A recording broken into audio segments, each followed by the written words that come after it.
안녕하세요. 흰수염고래 스포츠입니다. A매치 기간으로 토트넘 커뮤니티도 조용합니다. 그 사이 사우디 구단들이 손흥민 영입에 여전히 관심을 보인다는 해외 매체 기사들이 나오고, 이후에 토트넘 전담 기자인 골드 기자는 손흥민이 토트넘과 재계약을 확신하는 발언도 했는데요.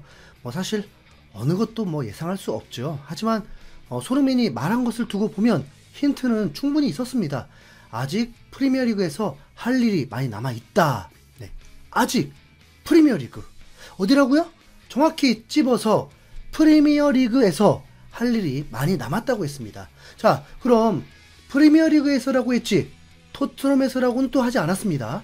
토트넘에겐 선물을 남기고 싶고 스스로도 우승 없이는 레전드로 불리고 싶지도 않다는 것을 공개적으로 얘기도 했습니다. 현지 팬들도 손흥민은 무조건 레전드라고 하면서도 고민하면서 우승을 해야만 한다 라고 하기도 했죠. 손흥민은 현재 토트넘 소속이기 때문에 1차적인 목표가 우승 말고는 없습니다. 만약에 유로파리그 하나 우승컵을 들어다 칩시다. 그러면 그 다음 어떻게 되는 겁니까? 손흥민은 프리미어리그에서 해야 할 일이 많이 남아있다고 했고, 그에겐 꿈이 있습니다. 손흥민이 왜 챔피언스리그 준우승을 하고 난 후에 울었겠습니까? 자신의 롤모델인 지성팍 형님처럼 프리미어리그 우승과 챔피언스리그 우승을 포기할 수 없죠.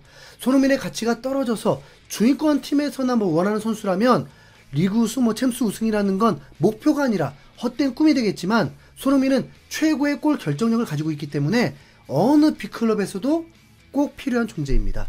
최근 솔랑키는 인터뷰를 통해서 현존 최고의 피니셔가 누구냐고 물었는데 솔랑키는 손흥민이라고 했습니다. 아마도 손흥민이라고 대답하고 싶다. 그렇게 오른발과 왼발을 잘 쓰는 선수는 드물다. 그렇게 할 수 있는 선수는 많지 않다.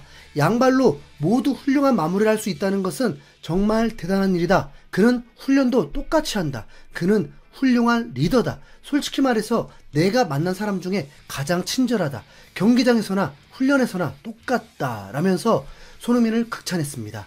손흥민의 마무리 능력만 극찬한 게 아니라 손흥민의 성품까지 극찬을 했는데, 이거 그냥 PD가 거의 대본 준 거 아니죠? 내가 만난 사람 중에 가장 친절하다. 최고의 피니셔가 손흥민이다. 기분 좋은 말이면서도 살짝 좀 부담이 될 정도인데요. 특히 한국 팬들은 손흥민이 우승컵을 들어 올리는 것만을 보고 싶어 하기 때문에 손흥민은 쉽게 은퇴할 수도 없을 것입니다. 레전드 중에 레전드 기록을 썼는데도 우승은 아시안게임 우승 하나다. 야, 진짜 제대로 오기티가 되는 거니까요. 아직 포기할 필요는 없습니다. 손흥민을 보면 정말 축구밖에 몰라요. 여타 선배들과도 조금 다른 부분이 있습니다. 손흥민의 축구에 대한 태도를 보면 한국 국가대표 선배들보다 월드클래스 선수들의 태도와 비슷합니다. 많은 우승을 했어도 돈과 명예까지 다 이뤄낸 것 같은 선수들도 끊임없이 도전을 합니다. 호날두는 40살이 되었는데도 여전히 국가대표에서 활약하고 있고, 이번 네이션스리그 두 번의 경기에서 모두 골을 넣으면서 900호, 901호 골을 넣어버리기도 했습니다. 거기다 팀을 구해내는 결승골들이었습니다. 감독이 필요 없다고 느꼈는데 뽑았겠습니까? 이 모든 건 본인의 가치는 본인이 알죠. 에이징 커브든 뭐든 문제가 있다고 느끼면 스스로 멈추게 됩니다. 손흥민은 32살에도 B클럽에서 가장 중요한 선수, 그리고 가장 경계되는 선수로 뽑히고 있습니다. 그럼 토트넘이 B클럽이냐는 말에 또 물음표가 들어가겠죠.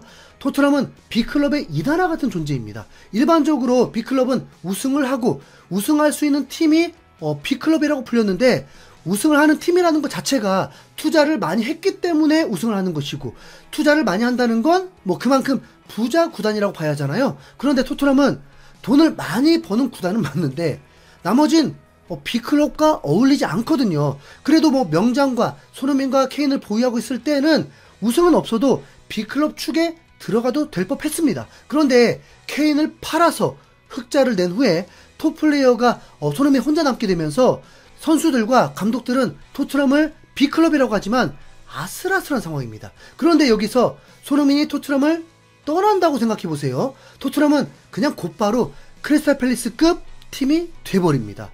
선수들 퀄리티의 문제도 있지만 클럽에 대한 이미지 말이에요. 슈퍼스타가 아예 없는 클럽이거든요. 아무리 리빌딩이라고 해도 리버풀, 아스날의 리빌딩을 보면 리버풀은 그때 당시에도 1300만 유로, 거의 뭐 2000억 몸값의 쿠티뉴 같은 선수를 영입했었고, 이후에 월클 바열, 반다이크, 살라 같은 선수들을 영입했습니다.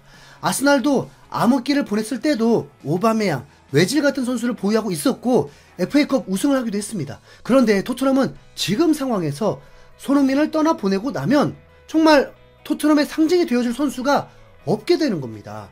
뭐 솔랑키? 메디슨? 로메로? 그렇기 때문에 토트넘 구단 입장에서는 지금 손흥민과 재계약을 하지 않더라도 큰 고민이 될 수밖에 없습니다. 그리고 구장 완공을 한 후에 명장들을 영입했던 것처럼 또 다른 실험을 하고 있는 거죠. 분명 이번 시즌 1000억짜리 선수 두세 명은 뭐 영입할 것처럼 보였지만 역시나 토트넘다운 효율 영입이었습니다. 토트넘이 정말 슈퍼스타를 영입을 할 때 손흥민이 토트넘을 떠날 때라고 보면 될 것입니다. 20대이면서도 잠재력이 있는 선수가 아니라 검증이 되어서 즉각 활약해줄 수 있는 선수 말이죠. 토트넘은 계속 수익을 크게 내기만을 바란다면 손흥민을 매우 의식할 수밖에 없습니다. 토트넘 입장에서는 케인의 이탈이 사실 성공적인 비즈니스가 되었거든요. 당시 케인, 손흥민이 있어도 5위네 뭐 7위네 했는데 케인이 떠나면서 8위, 10위라고 했던 예상이 4위 같은 5위로 마무리를 했으니까요. 케인의 공백이 크다는 걸 실감하진 않았습니다. 있으면 더 좋았겠다 해서 케인의 반쪽짜리 선수 솔랑키를 영입을 한 거죠.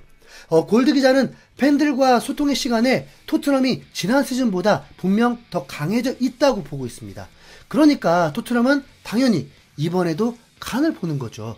무조건적인 리빌딩 투자보다 요 정도 투자하면 어떤 결과를 낼까 뭐 이런 토트넘의 이런 개수작은 손흥민의 책임도 없지 않아 있습니다.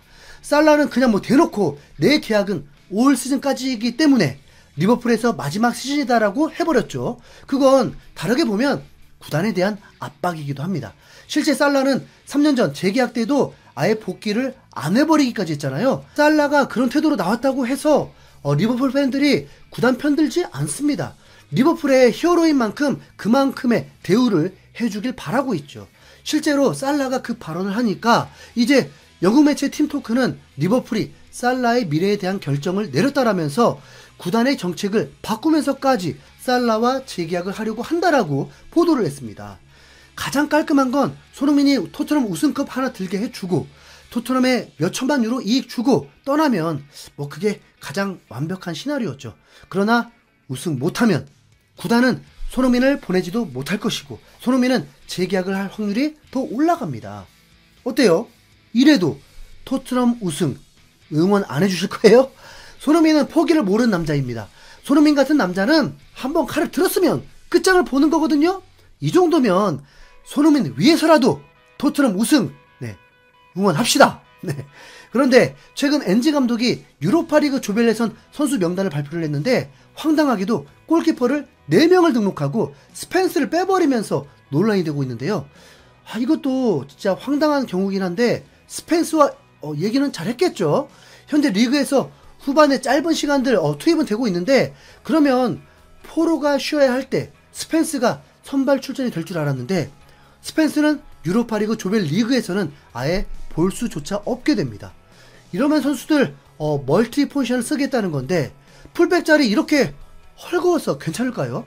엔지 감독 전술에 풀백의 역할이 굉장히 중요한 걸로 아는데 중요한 만큼 체력 소비도 엄청난데 아니 백업이 이렇게 약하면 어쩌라는 거죠? 왜 골키퍼가 정말 4명이야 할까요? 진짜 요상하네요. 정말 그런 날이 오긴 할까요? 마치 상상도 못했던 월드컵 4강 진출 신화 같은 걸 바라고 있는 건가 싶기도 하고 뭐 우선 걱정을 놓고 단계별로 가보죠. 내일 오만전 결과 후에 토트넘 선수들도 부상 없이 잘 마무리하고 북런던 더비부터 시작해야죠. 다시 찾아오겠습니다. 이상 흰수염고래였습니다. 감사합니다.